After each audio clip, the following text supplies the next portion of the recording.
welcome to going there and doing that. We are at Greenfield Village in Dearborn, Michigan. This is part of a play series, and this section is going to be based on Thomas Edison, his laboratory, his living quarters, and you can see his laboratory and his workshops are over here. So we're going to go through all that, check it all out, and if you guys aren't familiar with Greenfield Village, there's several other videos available. So you got like this downtown area. You guys can check out my other playlist. But we're gonna go down here, go inside this brick building.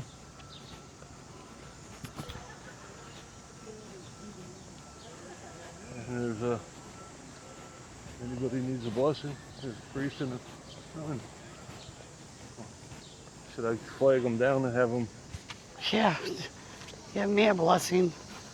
Bless my son. Huh. I'm gonna do a demon exorcist on you. On me, yes. Exorcise the demons from me and save my son, and life will be good.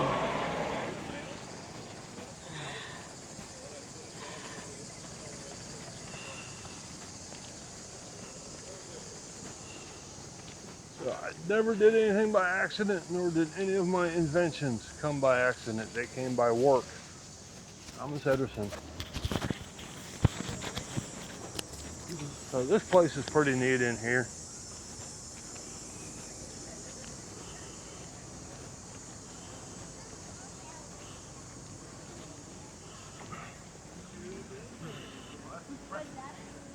If you want to record the building, I'll read this sign. I was just kind of fan the area. Menlo Park Laboratory.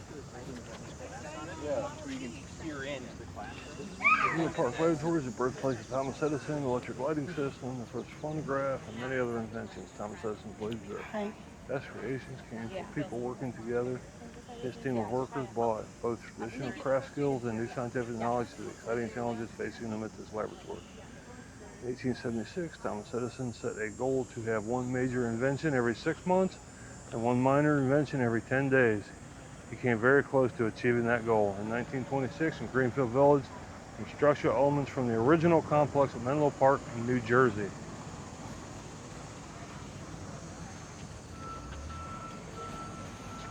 So this here would be his machine shop, built in 1926 in Greenfield. It's a replica of the original one in 1878 structure. This is Menlo Park Machine Workshop. So if we go over here, check a lot of this out. You got boilers over here. I'm only showing the boilers because this boiler powered that steam wheel, which powered this stuff back in here that you can't see, we can't cut through.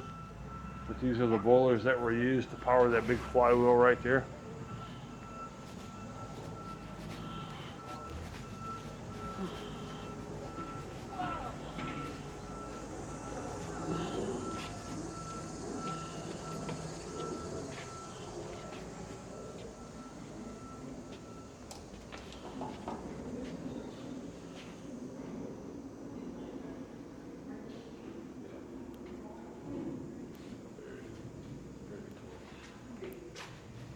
So this is what I was showing you guys a minute ago.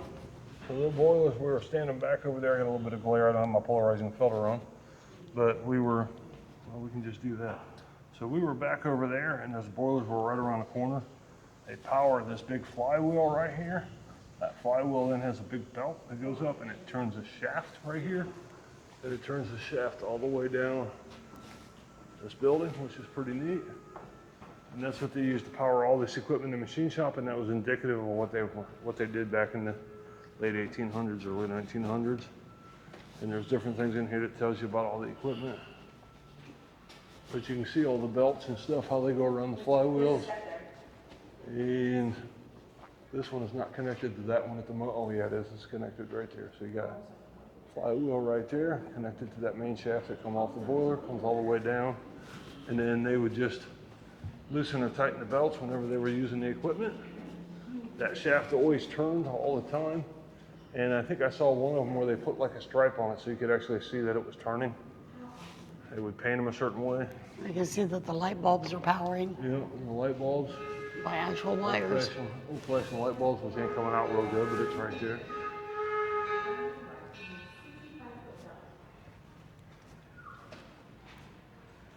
See the old knob and tube type wiring right up in there where it comes across. That's the way they actually did wiring back in the day. Not very safe, but then they don't do it like that no more. You got different drill presses, and I don't know what all this equipment is. I'm not going to pretend. Mills and lathes. Yeah, all kinds of different lathes and drill presses and Machines that made machines. this must be the lathe section down here because these are all lathes right here. Those are drill presses for sure, you're right. And then I guess there is some lathes back over there and an arbor press and different things. All the hand tools back along the back. I do maintenance work and I'm glad I didn't have to learn how to use this yet.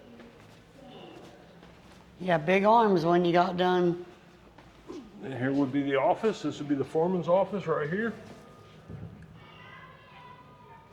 You could sit there. You guys thought you guys were micromanaged nowadays. You could sit there on the glass window and watch you guys work and rap on the window until you get your lazy butt back to work if you were late for break.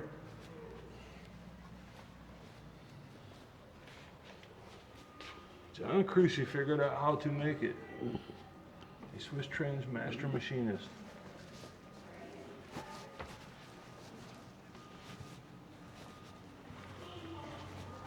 So that would have been a miniature version of his workshop. And then in here, wasn't this where the explosives were kept? This is where they made the light bulbs at. This little building right here? Oh, no, that's the white one, I think. Or is this one it? Whoop. Yes, this is the light bulbs. So this would be the woodworking shop. Oh, woodworking. So, I got a little bit of wood lathe right there. Old-fashioned table saw where you stepped on the pedals, I guess.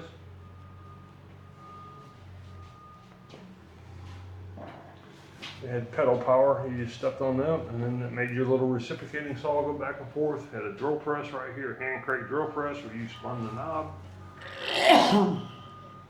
Not sure what would have been back there in that barrel. That's definitely a lathe right there. All the lathe tools and different chisels and different things. Pretty neat. And then this is Thomas Edison. This would be Thomas Edison, built in 1929. A replica of the original laboratory for Thomas Edison. This building is big. That's the one that they kept the explosives in. Yes, I was wrong. I got them mixed up. Yeah, I did too. So they had a telephone room. Edison was selling telephones that incorporated his several patented improvements. In this room, the telephones were assembled and packaged for shipping.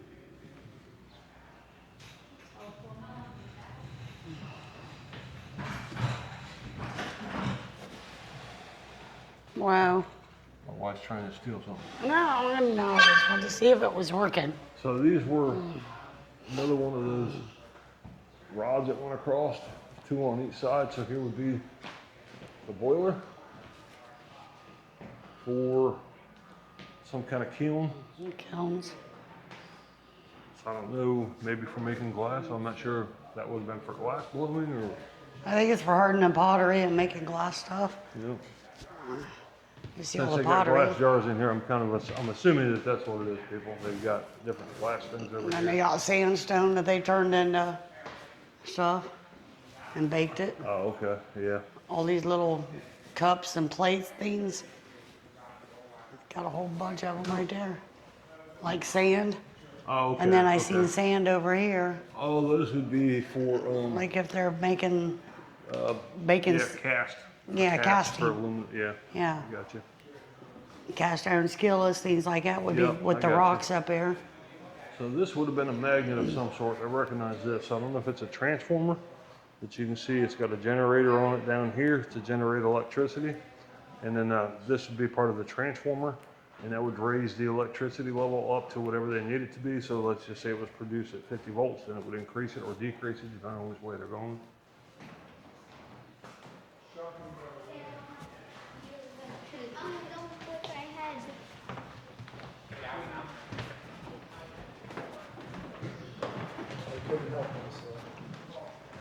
That's your photometer room. photometer room, which is why it's so dark. They could test for light bulbs. They would test making light bulbs. Produce what light It's bulb? just nice and dark, so there's no light you're going to see in there except for the one light bulb that's lit up. Hi. Oh, hit my head on the chandelier here. They got more of these light bulbs I can show you up close. You can see right there where the electric goes. And then on that side, so yeah, you can see, and then you got your light bulb right there, one old fashioned light bulb. These are replica light bulbs. Huh? They're replica. Are they? Yeah, you can tell because Edison didn't use tungsten, Oh, okay, okay. and that's what that is. And these, basically, we keep them lower to last longer. Because they You keep the wattage dimmed down or whatever, so they're not so. I got you. I see what you're saying. because they're hard to come by. Oh, okay. So we keep them down. But originally when they were here, this whole building would have been really, really bright. Once they had, like upstairs, it's all wired. Okay. Broken one, they would have been at full blast. Okay. Which is about 90 volts. So they probably would have had more than these down through here then than just these. Now, they originally were gas. Oh, okay. And he wanted, when he was getting ready to wire the building for basically electricity, he wanted to use these. And the original light bulbs were meant to be just direct wire to the wire in the ceiling and Okay. hang down. So they had to modify how they're going to do it because there's no basis in the original light bulbs. It's just a different size diameter. Oh, yeah, I see what you're saying. Yeah, I see So what you're what getting they at. ended up using, because that was cheap, they used a modified candlestick holder. So they're put into a candlestick and then they're set screwed in, Oh, okay. and that's how they work. Oh, okay. Thank you. No problem. Thank you. Hold on, I'm gonna check this room out real quick.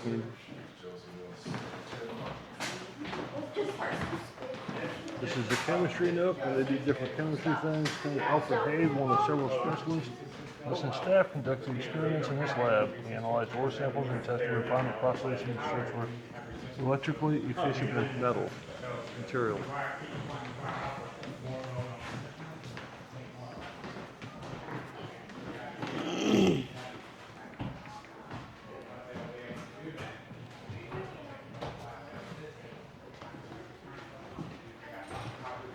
Different things in here. I don't know what they are. Different stuff that's got Edison patents that he made.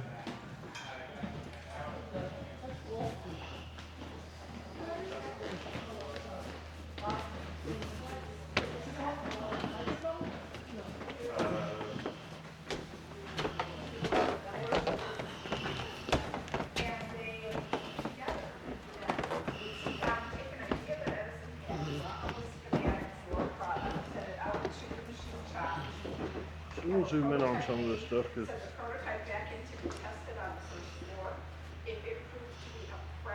different glass blowing stuff over here.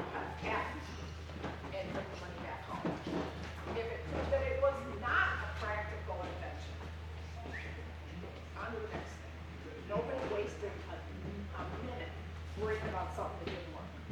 If it didn't work, didn't work. That's okay. That's okay. On to the next thing. What questions can I answer for you? What did this show? Big old pipe organ back there. Oh my gosh. Oh, so it's like it was a circle. Yeah. It was a hip top circular bulb with all the That's exactly what it was. Yeah.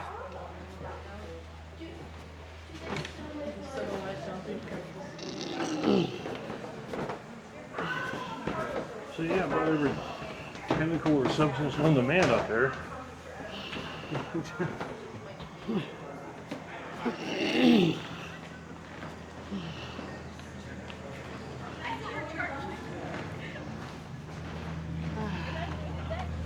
Yep, so I'm not gonna lie, I have no idea what half of them chemicals were in that top floor. A lot of that stuff I don't even recognize.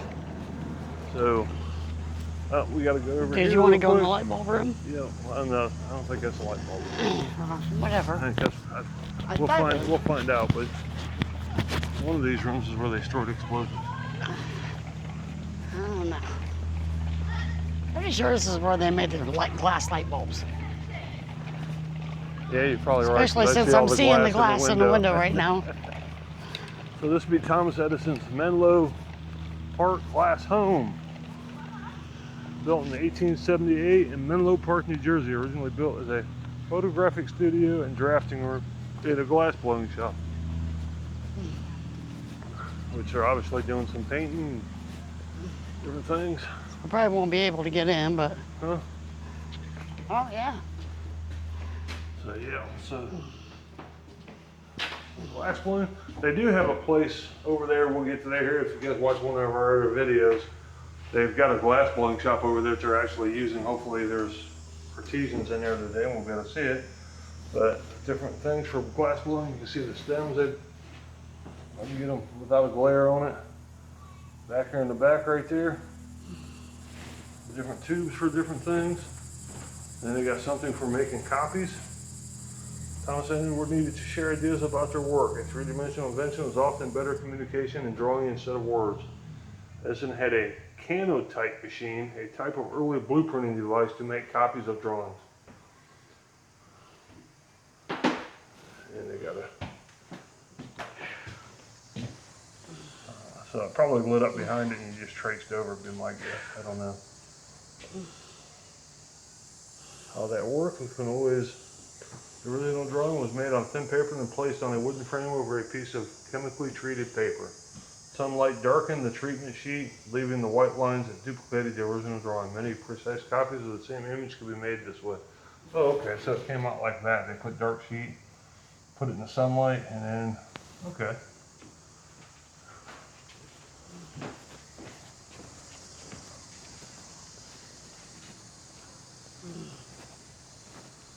I suppose we could be respectful and not walk across the yard, huh?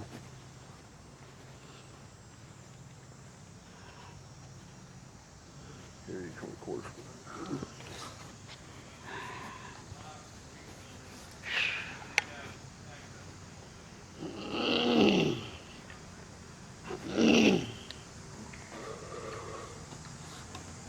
You mind?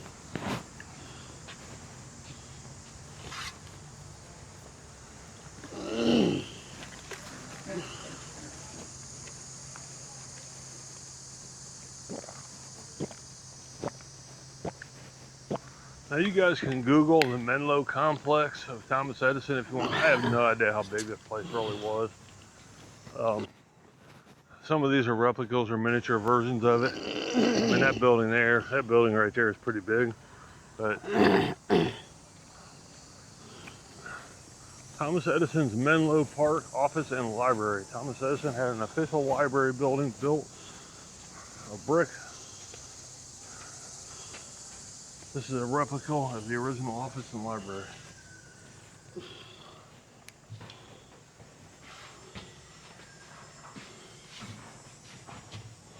The library part probably would have been upstairs, I guess, huh?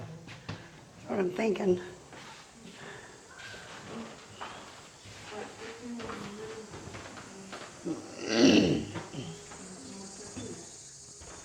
Thomas Edison Menlo Park. Maybe. Laboratory.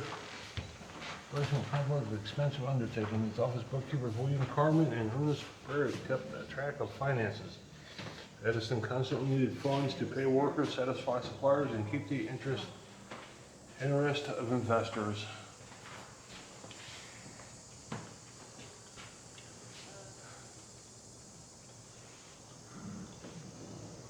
They did all kinds of stuff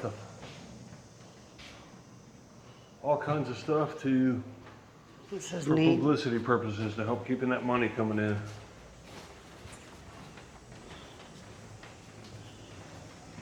There's your front desk. Yep, come in here, place your order, or whatever.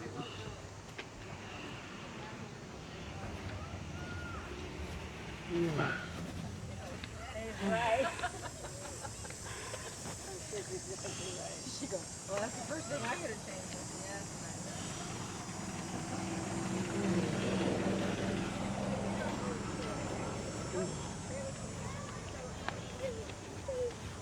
We're going over here to this boarding house. And that White House down there if I remember right.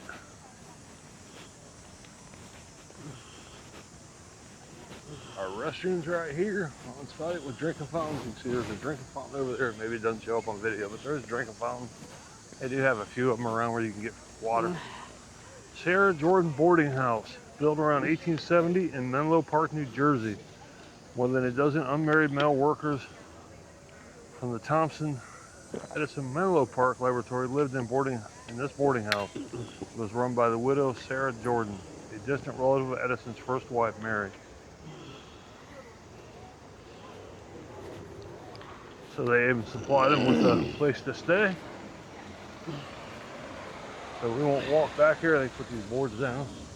So out back would have been the outhouse. Oh, you could go all through the house.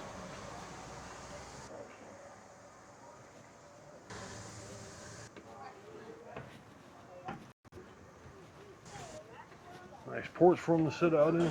These homes. His daughter, who's 5, at one point here, is bringing his lunch from the house over, and the daughter has to bait the black snakes that are laying on the wooden sidewalk. They're sunning themselves in this country area. So it was a great spot, and we'll document all of this stuff about this beginning of our modern world with the research and development that's been done. Yeah, it is. It's a great story. Go to the kitchen. Imagine it'd be really hot in here with that thing turning on in the summertime. Well, they have a lot of times they had outdoor kitchens in the summertime. Then up here.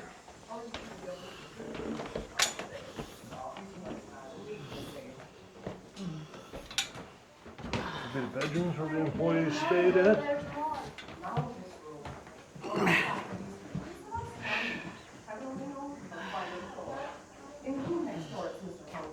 You can tell which things are his. Girly pictures and fuss wrong. This is mixed up. He's a bit wild next to youngest triple and smart, Mr. Austin. I'm lazy. I'm tired. Oh my God. Now what's left? Old style hairbrushes. Try to get this all done before me. So that's the floor of the small bedroom that needs scrubbing. And tomorrow's wash day. There she Boil the is. water, heat the water, boil the noodles, rinse the rolls, and hang them on the iron. And then the next day it's the iron. I don't know if it's washing or cleaning, it tears me up more. It's the day to clean and I guess it's finished. That's crazy. She said that was crazy. There's a bedroom, heater in there. Got some pretty neat furniture laying out. All this old furniture, these old chest of drawers are pretty cool.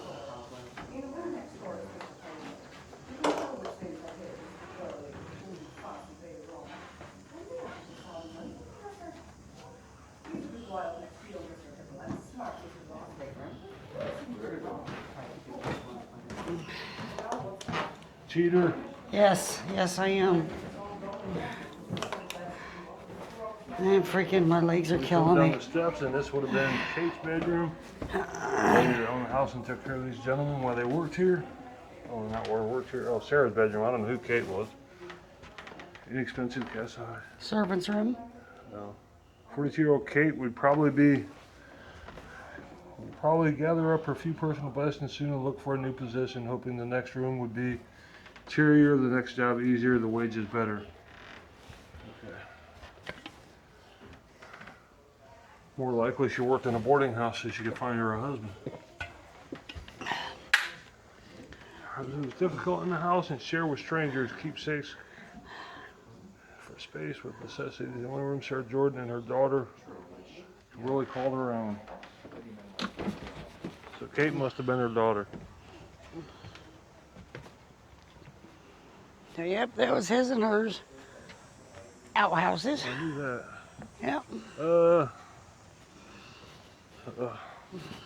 Yeah, your outhouse is back here. Not for public use, by the way. So we'll go check this building out over here. The what house? They didn't have PlayStation. No. Instead That's the well house. That's a what? Well, Oh, the well house? and then the big basement downstairs. Yes.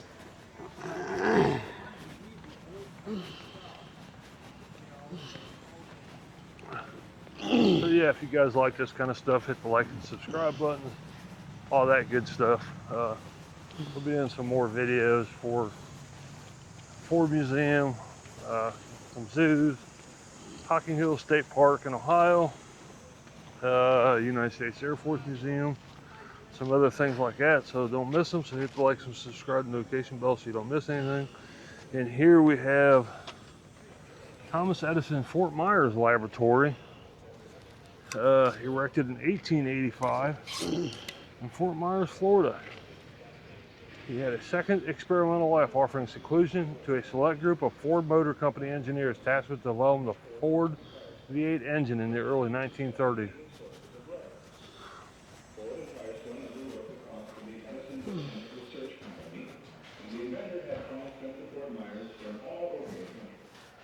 Eventually, Edison centered his hopes on goldenrod and crossroad species until he had a plant 14 feet tall, yielding 12% rubber. Rubber prices fell before Edison had found a way to mechanically extract it. In 1928, So yeah, this would be another laboratory. You can see the drive shafts that go across the thing that they use. There's a boiler over there, a flywheel and a boiler over there. Actually, I see an electric motor right down there. Maybe by this time they were using electric motors to power their boilers. But anyways, they would power these flywheels, and then that would then in turn, you know, you got a little grinding stone here, some drill presses, lathes. Thomas Edison visited Florida and the sleepy little hamlet of Fort Myers. Not sure what that stuff would, not sure what that would have been right there. All the chemicals, materials in the. Remind you, this was a laboratory. It wasn't a full-blown factory. So yeah, the vials and stuff in here isn't very big, but mind you, this would have been a laboratory. It would have been a full-blown factory. So I appreciate you watching. Keep an eye out for our next video, and we will see you in a few.